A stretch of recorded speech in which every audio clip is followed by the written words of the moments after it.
We're coming to you from the Constitutional Court in Bulletin in Johannesburg. Welcome to the Art Bulletin. Drama for Life is currently in the process of setting up for their 5th DFL Africa Research Conference, which will take place next Friday and Saturday at the University of Pretoria. This year's gathering will focus on issues of conflict, violence and intolerance. Participants from other parts of the continent and the world will participate. The Drama for Life Africa Research Conference was started in 2008. This is our 5th international conference this year. It was started because there was no other body, institution that was providing the space for a conference, a gathering of academics, artists, NGO workers, practitioners in the world of health, education, social welfare who use the arts. There was no space for them to come together, to network, to talk about the kind of work that was being done. There was very little record of the research that was being done. It's that time of the year when Standard Bank announces its Young Artist of the Year award winners. The award is bestowed on young artists who have shown exceptional ability in their chosen field but have not yet received national exposure. The National Arts Festival Committee select winners in 5 different disciplines: theatre, music, dance, jazz and visual art, and from time to time film. Previous winners include music giants Sibongile Khumalo, who won it in 1994, and Tutupuane a decade later. Also on that list is fiery drama Kesiva Naidu.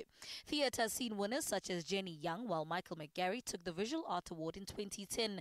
Vincent Manswe and Durbanite Mluzondi have been honoured in the dance category in 1995 and 2010 respectively. 2011 winners are Bokane Daya, Nandi Pamtambo, Ben Skuman, Mamela Nyamza and Neil Kopen, while Michael Sabotsky, Princess Mhlongo, Africa Mkhize, Gilebukile Wiganyo and Bailey Sneeman walked away 2012 winners. The Forgotten Angle Theatre Collaborative, under the leadership of choreographer PJ Sabaha, is putting a chunk of its National Lottery financial support into grooming and nurturing new talent. The dance organization is looking for 7 young dancers to fill full-time salaried internship positions. The industry, obviously, because it's always been a constant struggle for funding, is in a desperate situation, and we are in need of formalizing and in need of kind of coming together.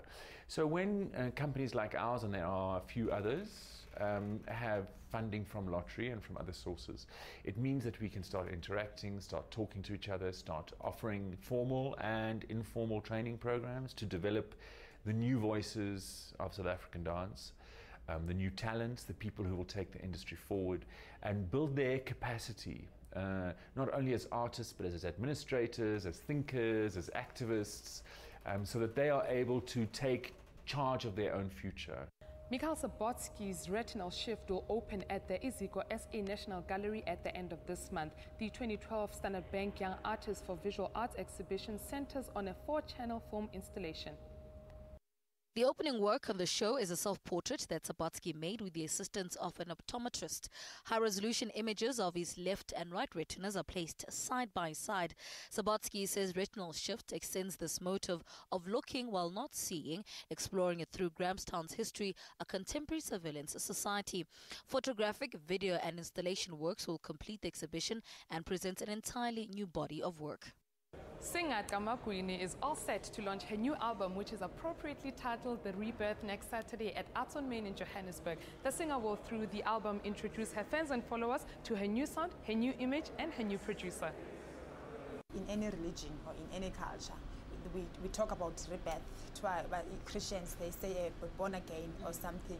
You know, I needed to go through the rebirthing process. To me, rebirth is a positive change. It is an enlightenment, you know, a change in thoughts, a change in heart, a change in mind. The way you do things, the way you talk to people, the words you use when you are talking. So I needed to go through the whole thing. So I needed to feel brand new and to come up with something that is not expected from Ukamakwini. Have you always wanted to participate in the National Arts Festival Fringe program? Then this is for you. The NAF is accepting applications for Fringe productions wanting to participate in the 2013 edition of the festival. It starts on the 27th of June and ends on the 7th of July. Fringe manager Zinweba says artists who want to be part of the 2013 Fringe program have until the 18th of January to get their forms into them. The Fringe has mushroomed in size since its inception in 1979, when a diminutive 10 events comprised the Fringe. Nweba says it now consistently boasts over 400 events across all the arts genres.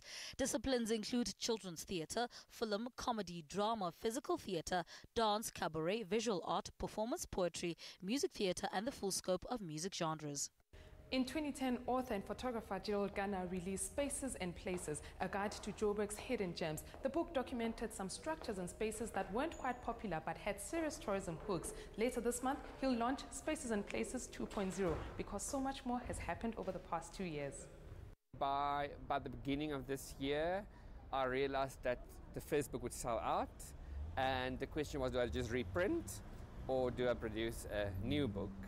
And once I looked at the content of the book and I've realized how much has happened in Johannesburg, especially in the inner city, in the last 2 years, I realized I had to do a new one because there's so much to add. I couldn't just update a few pages. The Constitutional Court of South Africa was established in 1994 by the country's first constitution. Since then, it's been rightfully recognized as the place that upholds the Constitution, our rights, and our patriotic pride. The court, which is the highest in the country to focus on constitutional matters, is based on the Constitution Hill in Braamfontein in Johannesburg.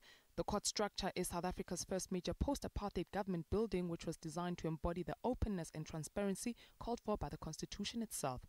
It currently houses a few artistic elements like the main door to the court, a sculpture by the late great Dumile Feni, mosaics by Southern African artists, and much more. The Con Court, as it's known, spent its first few years in rented accommodation, and then an international architectural competition was held in 1997 for the design of a new building, which resulted in what we see at the Constitution Hill, which also houses, amongst other structures, former native jails Section 4 and 5, which now operate as museums.